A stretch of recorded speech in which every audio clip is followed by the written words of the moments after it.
Today, women are at the forefront of Canadian society, especially in Alberta.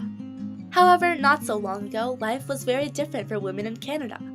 They were silenced for speaking out, they weren't allowed to vote, and they lived in fear with limited rights and freedoms. But one courageous Albertan woman helped to change it all. Her name was Emily Murphy.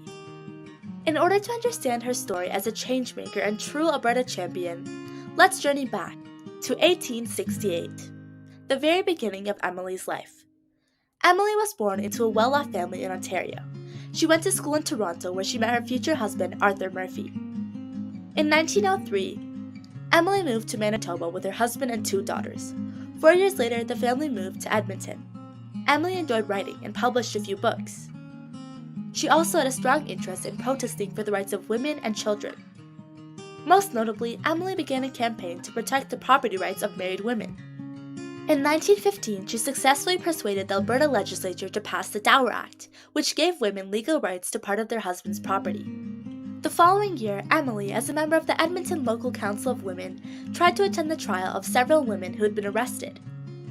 She and the other females in attendance were removed from the court because it was said that the testimony was not fit for mixed company. Emily found this to be very unfair and protested to the provincial attorney general. Because she spoke up for herself, Emily was appointed police magistrate for Edmonton and then Alberta.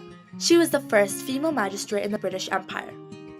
Although Emily played an important role in many judicial cases, she is best known for being a suffragist. She was a strong advocate that the right to vote should be extended to women. Emily is particularly famous for her participation in the Persons case. On her first day as a magistrate, she was challenged by a lawyer. He said that as a woman, Emily was not a person in the eyes of British law. At the time, women were not included in the definition of persons under the Constitution. This led Emily to begin a decade-long campaign to have women declared as legal persons. In 1927, she invited Henrietta Muir Edwards, Irene Parlby, Louise McKinney, and Nellie McClung to a meeting at her home in Edmonton. The women met at what appeared to be tea parties but were actually secret meetings where they discussed their concerns. Emily carefully drafted a petition to put before the Supreme Court of Canada regarding the interpretation of the word persons in the British North America Act. All of the women signed the petition and the case was titled Edwards v. Attorney General of Canada. At first, the Supreme Court ended up denying the petition, which is why the group of women, now called the Famous Five, took their request to the Judicial Committee of the Privy Council.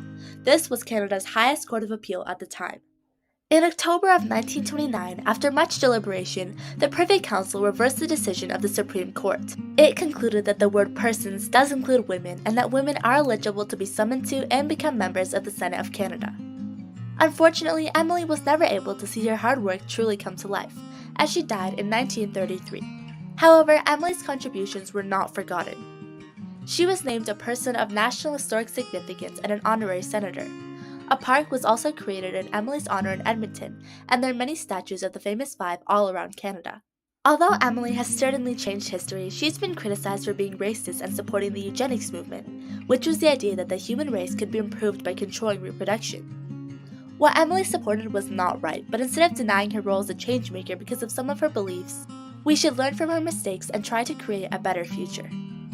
I have been inspired by Emily to join the speech and debate program at my school, where I'm able to discuss topics that I feel passionate about. So far, I've participated in multiple competitions and won a few medals. Whenever I feel nervous when going up on stage, I think of Emily's bravery and it encourages me to keep going. Emily's story has also inspired me to stand up for what I believe in by doing a fundraiser for the Alberta Children's Hospital, where I sold used clothes and did a bottle drive in my neighborhood to raise money to help sick kids. Thirdly, Emily has inspired me to be more helpful and considerate of others. I'm doing this by getting my lifeguard certification so that I can work at the YMCA and help people at the pool. I also volunteered at the Calgary Public Library and will continue to do so this summer, where I tutored young children in math, reading, and coding. I want to use my skills to uplift other people and make a positive difference in our world. In the words of Alberta champion Emily Murphy, "Success is not measured by what we have, but by who we become."